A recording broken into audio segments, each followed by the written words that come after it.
அல்லாஹ் தஆலா குர்ஆனில் 3 இடங்களில் சபிக்கிறான்.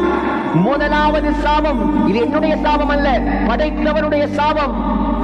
மிம்பரில் வைத்துக் கொண்டு சாபம் விடுவதல்ல, அல்லாஹ்வுடைய மார்க்கத்தை, இஸ்லாத்தை முறையாக எத்தி வைப்பது உலமாக்களுடைய கடமை.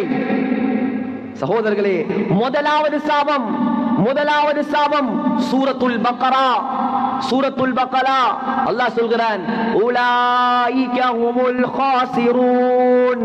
கியாமத்துடைய நாளையில் யாரெல்லாம் இரத்த உறவை துண்டித்தீர்களோ எல்லாரும் நஷ்டமா போங்க, எல்லாரும் கைசேதமாக மாறுங்கள்.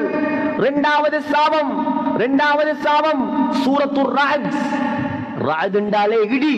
அந்த இடிங்கிற சூறாவுல அல்லாஹ் இடி மாதிரி ஒரு சாபம் போடுறான். இதற்காக இந்த உம்மத்து பயந்து நடக்க வேண்டும் என்பதற்காக. உலாயிக லஹுமுல் லஅனா. இரத்த உறவை துண்டிப்பவர்களே, உங்களுக்கு அல்லாஹ்வுடைய சாபம் உண்டாகட்டும். வலஹும் சூத்தார். இரத்த உறவை துண்டிப்பவர்களே, அவர்களுக்கு அல்லாஹ் வைத்திருப்பது மோசமான நரகத்தை அல்லாஹ் சொல்கிறார். மூணாவது அல்லாஹ் சபிக்கிறான். சூரத்து முஹம்மத் அல்லாஹ் சபிக்கிறான், நாசமாக போகட்டும். சபித்து விட்டு சொல்கிறான், ஃபஸம்மஹும் வஅமா அப்சாரஹும். இரத்த உறவை துண்டிப்பவர்களே, உங்களுடைய பார்வைகளை அல்லாஹ் குருடாக மாற்றட்டும், அல்லாஹ் உங்களுடைய காதுகளை செவிடாக மாற்றட்டும். என்னுடைய சாபமா சகோதரர்களே? படைத்த ரப்புல் ஆலமீனுடைய சாபம் இது. இதை கேட்டுவிட்டும் திருந்தவில்லை என்றால் உலகத்தில் எதை கேட்டுவிட்டும் திருந்த மாட்டான். அல்லாஹ்வை பயப்படாதவன் வேற எதற்கும் பயப்பட மாட்டான். சகோதரர்களே, இவ்வளவு அமல் செய்வது நாம் நரகம் போவதற்கா?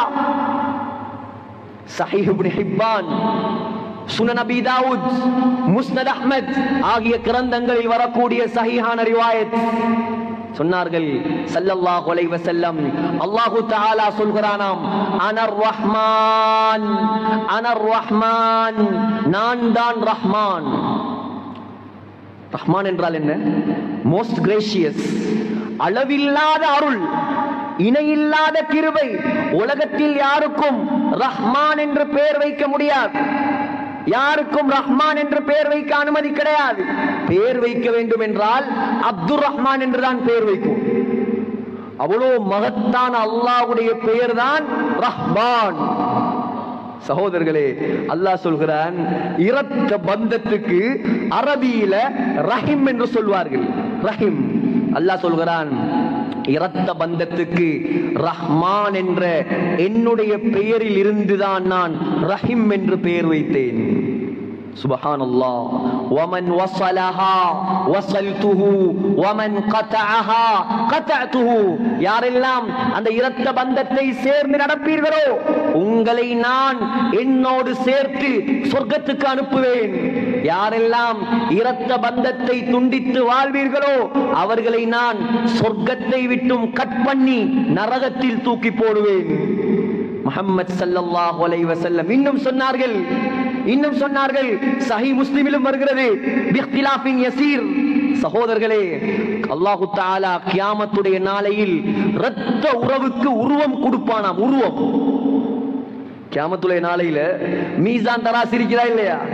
மீசான் தராசுல அல்லாஹ் எங்கட தொழுகைகளை, எங்கட நோன்புகளை, எங்கட ஹஜ்ஜிகளை, எங்கட அமல்களை நெருப்பான். யோசிக்கலாம், எப்படி நெருக்கிறது? ஹஜ்ஜை எப்படி நெருக்கிற? தொழுகை எப்படி நெருக்கிற? சகோதரர்களே, தொழுகைக்கு அல்லாஹ் உருவம் கொடுப்பான், ஹஜ்ஜுக்கு அல்லாஹ் உருவம் கொடுப்பான்.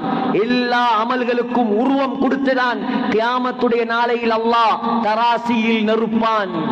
சகோதரர்களே, அதே போல அல்லாஹ் இரத்த பந்தத்துக்கு உருவம் கொடுப்பானாம். வாயை படைப்பான், நாக்கை படைப்பான்.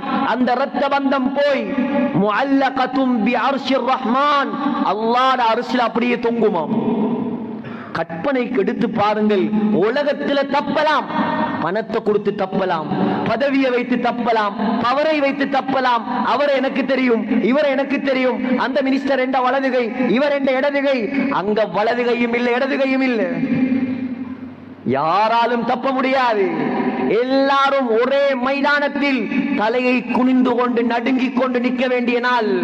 இரத்த பந்தத்துக்கு உறவு கொடுக்கப்பட்டு தோற்றம் கொடுக்கப்பட்டு அது அல்லாஹ்வுடைய அரிசில் போய் தொங்கிக் கொண்டு அப்படியே நோட் பண்ணுமா. யாரெல்லாம் போறான் எல்லாரும் அதாலதான் போகணும். சொல்லுமா, யா அல்லாஹ் இன்னா போறானே இவன் உலகத்தில் என்னை சேர்ந்து வாழ்ந்தவன், அவனை சொர்க்கத்துக்கு அனுப்பு. யா அல்லாஹ் இதோ போறானே இவன் உலகத்தில் என்னை துண்டித்தவன், இவனை நரகத்துக்கு அனுப்பு. அல்லாஹ் அது சொல்வதை செய்வானாம். இதைவிட எச்சரிக்கை வேண்டுமா சகோதரர்களே? இதைவிட எச்சரிக்கை வேண்டுமா?